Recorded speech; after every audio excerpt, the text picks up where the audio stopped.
Yeah, great. I really appreciate it, Tom. Jeff Holyoak, the Vice President of Strategy and Development with TOMCO Systems, an Air Water America company.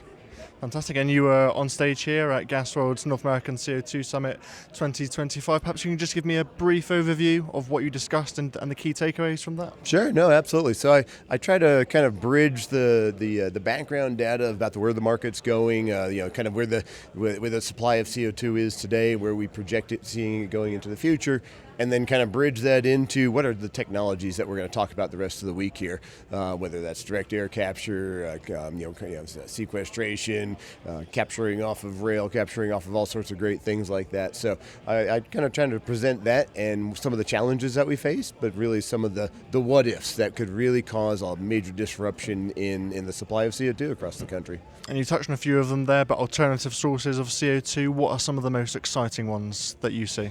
I think it's a little bit of all the above. We just left the last section. There was multiple source gas capture and direct air capture conversations. We had a conversation yesterday of some biogas that they're doing it right there on site and capturing it back for a food processor and sending it inside the building. So it's really in all of the above. I don't think there's any one specific leader in all of this as the technology starts to come down.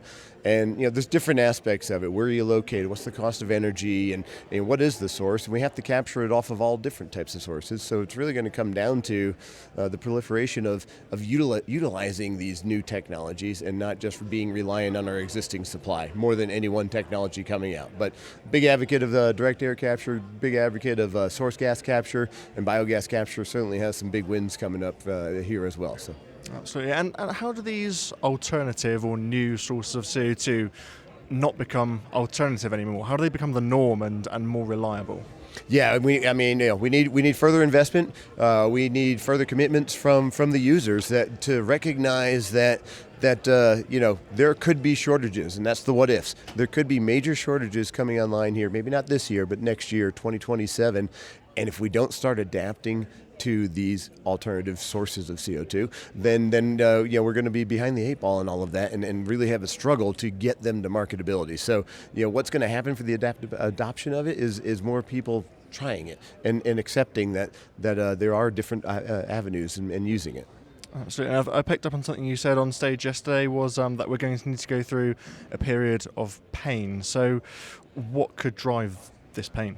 Sure. Well, I'm not saying we are going to go through pain. I say the adoption is going to be the pain. Without pain, it's hard to transition into new technologies. So that pain could very well be a number of things. Ethanol plants going offline for sequestration, or the cost of natural gas limiting our ammonia production, or green initiatives coming back online that limit our geologic CO2 in the market, or some of the other places that we're getting our CO2.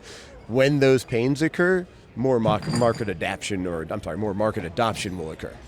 And to pick up on one more thing you said on stage, you said what if the what if becomes the what is. An important point to make, but I guess my question to you is, what if that becomes the reality?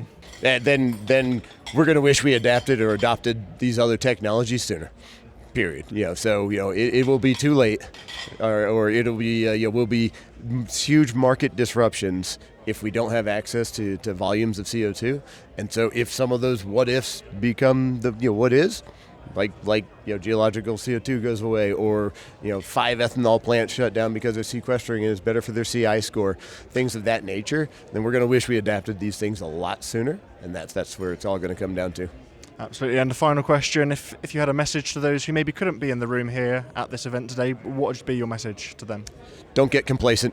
I think a lot of us around here today, this week, even at this event, are saying, is there really a need for this event anymore? Because we seem stable, and that's the complacency. It is stable. Unless you live in California right now and you're under force majeure. You're not that stable in CO2, but the rest of the country is. I think over the next 12 to 18 months, you'll see spot shortages, some issues here and there, but broadly speaking, we're not seeing that, and that's going to make us complacent and not adopt these new technologies and new sources of CO2. until it's too late. So my one singular message: don't get complacent. Let's continue on with the messaging of these conferences, that there are new technologies. We're going to continue to advance them. The cost curves are going to continue to see the downgrade of those, so we can be more viable against all sources of CO2. Fantastic. Well, Jeff Holyoak, thank you so much for your time. Absolutely, appreciate it.